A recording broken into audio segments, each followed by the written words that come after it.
Hey guys, this is Comic Uno, and today I'm doing a review for Generations, The Mighty Thor, and Unworthy Thor issue 1. And of course I've been reviewing all the Generations issues, but let's see if this one is worth picking up. So before I start talking about this, of course I have Comic Uno episode, and that's the show where I review all the comics I read this week in one show. The exclusive comics will be in the description below, and the episode will be posted in the description by Thursday. But let's start talking about this comic, which is Generations, The Unworthy Thor, and The Mighty Thor issue 1. Now, just a look back of the other Generations titles, I wasn't a big fan of the Hulk issue. I really enjoyed the Jean Grey and Wolverine issue, so let's see if Thor's more in the vein of Hulk or more in the vein of Jean Grey and Wolverine.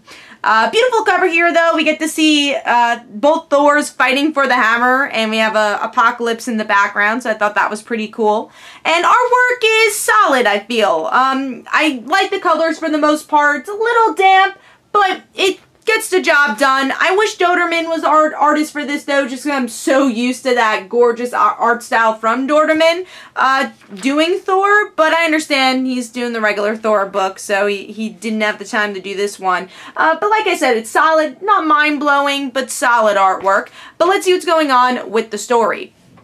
So with this issue, it's in, once again, the point of view of Odin's son. So last issue, we got the point of view of the mentor, which is Logan, and here it's pretty much the point of view of Odin's son, but then it feels like it shifts points of views to this kind of omnipresent point of view, where it's nobody, in the narrative. So it's weird, because I thought Thor was kind of talking in the narrative, and then it switches like, oh, alright, this narrator's talking about everybody, and not in anyone's head. So I thought that was kind of weird. But going into the issue, we get to see Thor is unworthy still. So I thought that was interesting. But this is a time when he's trying to become worthy for the hammer. And this is when Vikings are alive. So it was, centuries and centuries ago, before Jane Foster even existed. So Thor runs out and is trying to help the Vikings, because that's what he does. He likes to punch things as he gets angry at his father. And Jane pops out of nowhere, and Thor's like, why do you have this hammer? What's going on? Or Odin's son. And Jane says, I'm Thor, that's why I have the hammer. They kind of work together, and they kind of do their own thing in the issue too, where Odin's son is helping out the Vikings, and Jane on the outskirts is saying, oh look, he's helping out even though he doesn't have the hammer. This is of course, the Odin's son I know, even though at their first meeting he kind of wasn't, because he was very rude to Jane. And then you have Jane interacting with Loki, which was kind of cool, because obviously it's Loki, you would like him in a big Thor book like this, and Jane saying, I know who you are, I know you're my villain, and he's like, yeah, you're probably right.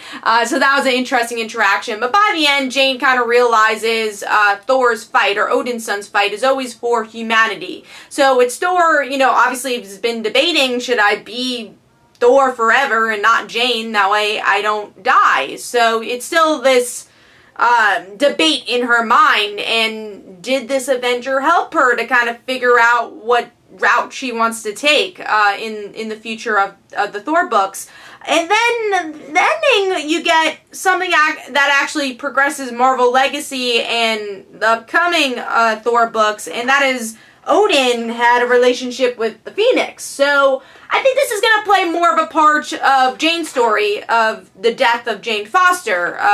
I think Phoenix is going to play a bigger part of that, because we've already seen Phoenix appear in her story with the Mighty Thor. So I'm interested to see what this Phoenix thing's all about, but also kind of felt random. I'm like, where did the Phoenix come from with Odin? So I guess we're going to learn more about that with Marvel Legacy, which is interesting. This is the first Generations book that actually kind of has plot that applies to story outside of just that one issue. Because Jean Grey, was attached to the other Jean Grey book, but you didn't have to read it. It wasn't necessary. Same thing for Wolverine and Hulk. But this one you kind of have to read, plot-wise, if you're reading Thor. So that was kind of interesting. But I still was disappointed with this book. I think there was so much potential with the actual character interaction, with Jean Grey and Wolverine really succeeded in, and here it just doesn't. I feel like it focuses too much on the plot, and this is a one-shot. It really should focus on the relationship between Jane and Odin's son. And you don't really get that here. They're doing their own thing. They kind of help each other in their own individual journeys, but it doesn't really feel that way. It takes about half the issue until we actually get to see Jane. So it's just kind of a weirdly paced issue where I don't know where exactly it fits in the whole thing. I wanted this to be a bit more character-driven than it was, but it kind of felt fillerish in the beginning, but it was an interesting concept of Thor still being unworthy, but it's before he even got the hammer. So that was interesting, but I don't know if it was enough for me to say this was an awesome book, because there wasn't those character beats that I feel like are necessary for these generation issues and for Jane and Odin's son to be meeting at this point.